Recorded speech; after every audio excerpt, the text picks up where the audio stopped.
সুপ্রিয় দর্শক, আসসালামু আলাইকুম। আপনাদের সবাইকে স্বাগত জানাচ্ছি এখনকার আলোচনায়। আপনাদের সঙ্গে আছি আমি সিরাজুল ইসলাম। দর্শক, একটা ভালো খবর দিয়ে শুরু করি আজকের আলোচনাটা। সেটা হচ্ছে ইরান বিরাট একটা বড় গ্যাস ক্ষেত্র আবিষ্কার করেছে নতুন করে। অর্থাৎ নতুন করে ইরান গ্যাসের একটি খনি পেয়েছে। সেই খনিতে বিপুল পরিমাণে গ্যাস আছে যা উত্তোলন করা যাবে। এদিকে আমেরিকা তো ইরানের উপরে ব্যাপক নিষেধাজ্ঞা দিতে যাচ্ছে, সোমবার এই ঘোষণা দেবে। এই প্রেক্ষাপটেই ইরানের জাতীয় নিরাপত্তা পরিষদের সচিব মেজর জেনারেল মহসিন রেজাই তিনি সুস্পষ্ট করে বলেছেন, যদি হরমুজ প্রণালীতে মার্কিন ব্লকেড অব্যাহত থাকে তাহলে এক ফুটা তেলও এই হরমুজ প্রণালীতে পরিবহন করতে দেওয়া হবে না। তারপরে একদম টোটালি কলাপস করে দেবে। আমেরিকা যেমন ইরানের বিরুদ্ধে প্রচণ্ড নিষেধাজ্ঞা দেবে, তেমনি ইরানও হরমুজ প্রণালীতে এক ফোঁটা তেল যেতে দেবে না। তাহলে কি হবে? পৃথিবীটা অচল হয়ে যাবে, ভীষণভাবে ক্ষতিগ্রস্ত হবে। এদিকে ইরান হরমুজ প্রণালী দিয়ে যে পথ দেখিয়েছে, এই পথে জাহাজ চলাচল করতে হবে, ইরানের সেই দেখানো পথে চীনের জাহাজগুলো চলাচল করছে। এটা কিন্তু ভেরি বিগ মেসেজ। ইরান এবং আমেরিকার মধ্যে যখন প্রচণ্ড রকমের উত্তেজনা, বিশেষ করে নিষেধাজ্ঞা, নতুন নিষেধাজ্ঞার ব্যাপার নিয়ে, তখন ইরানের পররাষ্ট্রমন্ত্রী আব্বাস আরাকচি বলেছেন, ইরানের সাথে আলোচনায় বসা ছাড়া আমেরিকার সামনে কোনো দ্বিতীয় বিকল্প, কোনো পথ খোলা নেই। তাহলে কি দাঁড়াচ্ছে? ইরান এবং আমেরিকার মধ্যে কি আবার নতুন করে আলোচনা শুরু হবে? কি মনে হয় সুপ্রিয় দর্শক? এই বিষয়গুলো নিয়ে আজকের ভিডিওতে আমি বিস্তারিত কথা বলার চেষ্টা করব। আশা করি আপনারা সবাই শেষ পর্যন্ত সঙ্গে থাকবেন। আর ভিডিও ভালো লাগলে লাইক, কমেন্ট, শেয়ার করবেন এবং চ্যানেলটি সাবস্ক্রাইব করে সাথেই থাকবেন। দর্শক, চলুন আমরা বিস্তারিত আলোচনা করি। সর্বপ্রথম একটা ভালো খবর দিয়েই শুরু করি বলেছিলাম, এবার সেটা বিস্তারিত বলি। ইরানের দক্ষিণাঞ্চলে ফার্স প্রদেশ নামে একটা প্রদেশ আছে। এই প্রদেশে একটা বিরাট বিশাল গ্যাসের খনি পাওয়া গেছে। ফার্স প্রদেশেই সম্ভবত সিরাজ শহর অবস্থিত, কবি হাফিজ সিরাজের যে শহর। তো এই ফার্স প্রদেশে একটা বিরাট বিশাল গ্যাসের খনি পাওয়া গেছে। এই গ্যাসের খনিতে টোটাল গ্যাস মজুদ আছে প্রাথমিক এখন পর্যন্ত যে হিসাব, তাতে 7.5 ট্রিলিয়ন কিউবিক ফিট। এর ভেতরে উত্তোলনযোগ্য গ্যাসের পরিমাণ প্রায় 6 ট্রিলিয়ন কিউবিক ফিট। আমি বলি, এটা কিন্তু এখনও শেষ কথা না, এটা প্রাথমিক, আরও বাড়তে পারে। কারণ কাতার এই যে নর্দার্ন গ্যাস ফিল্ড থেকে, কাতারের যে নর্দার্ন গ্যাস ফিল্ড থেকে গ্যাস উত্তোলন করে, এটা 1971 সালে আবিষ্কৃত হয়েছিল। যখন আবিষ্কার হয় তখন বলা হয়েছিল যে 300 ট্রিলিয়ন কিউবিক ফিট গ্যাস এখানে আছে। পরবর্তীতে সেটা বাড়তে বাড়তে বাড়তে বাড়তে 900 ট্রিলিয়নের বেশি গ্যাস মজুদের খবর পাওয়া গেছে। তো সেক্ষেত্রে ইরানের এই যে গ্যাস মজুদের যে খনির যে খবর পাওয়া গেল, এখানে হয়তো ভবিষ্যতে বা পরে বাড়তেও পারে, দেখা যাক। আমি জানার চেষ্টা করলাম যে এই যে পরিমাণে গ্যাস এই একটা গ্যাস ফিল্ডে মজুদ আছে, এই গ্যাস ফিল্ডে মজুদ এই গ্যাসের দাম কত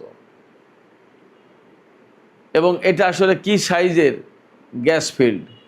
তথ্য ঘেটে যা পেলাম সেটা হচ্ছে মাঝারি, একদম ছোট নয়, মাঝারি সাইজের একটা গ্যাসের ফিল্ড, বেশ ভালোই, একদম কম না, ভালোই।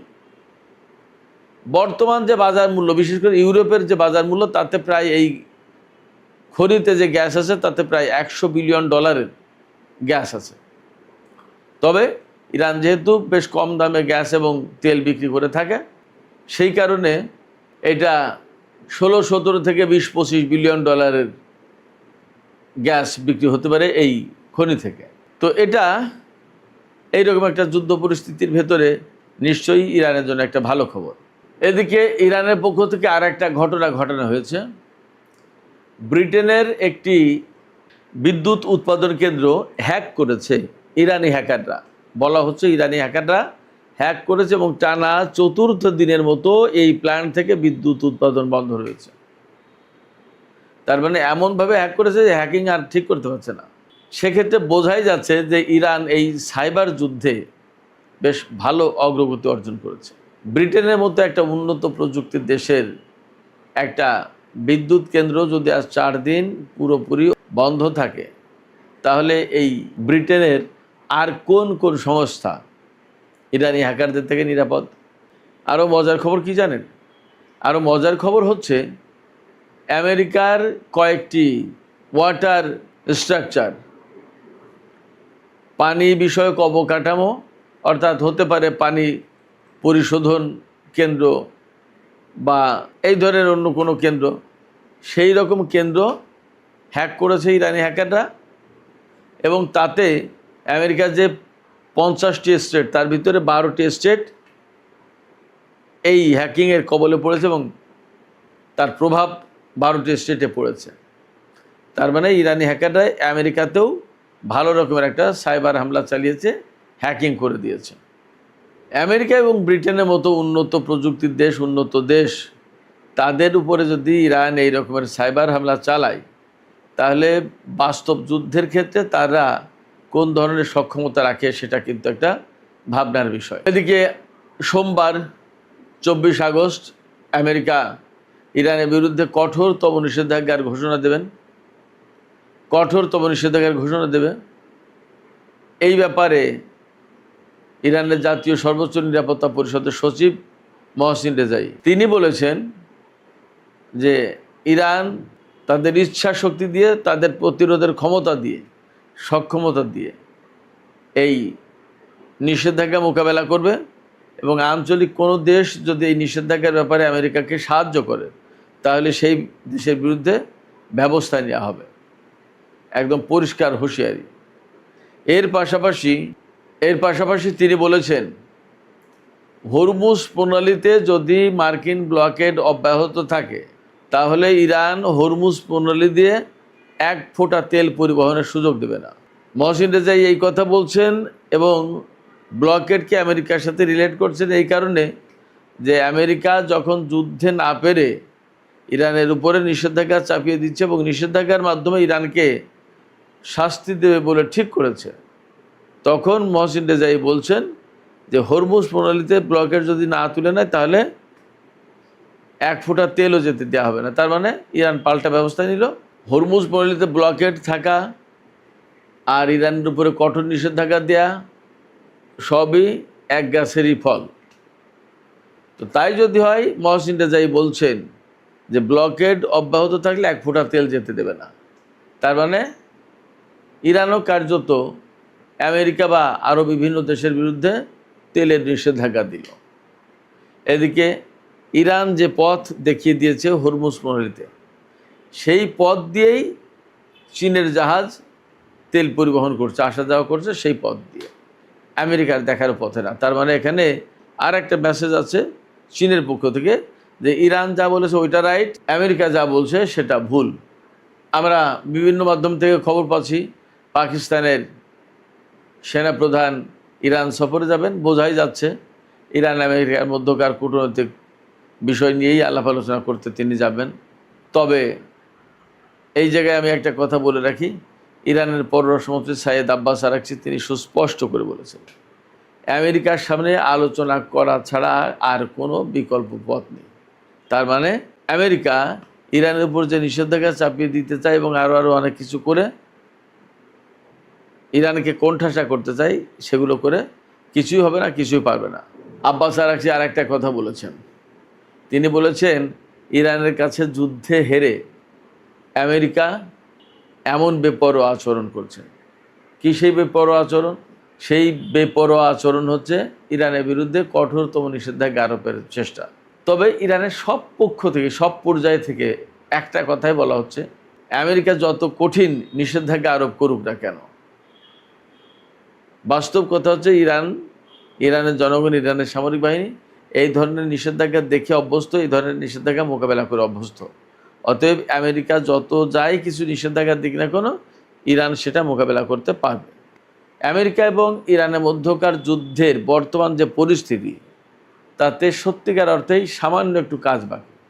অর্থাৎ ইরান যদি এখন যে শক্ত অবস্থান আছে এই শক্ত অবস্থান ধরে রাখতে পারে, আর কিছুদিনের ভিতরে অবশ্যই আমেরিকাকে নতজানু হতে হবে।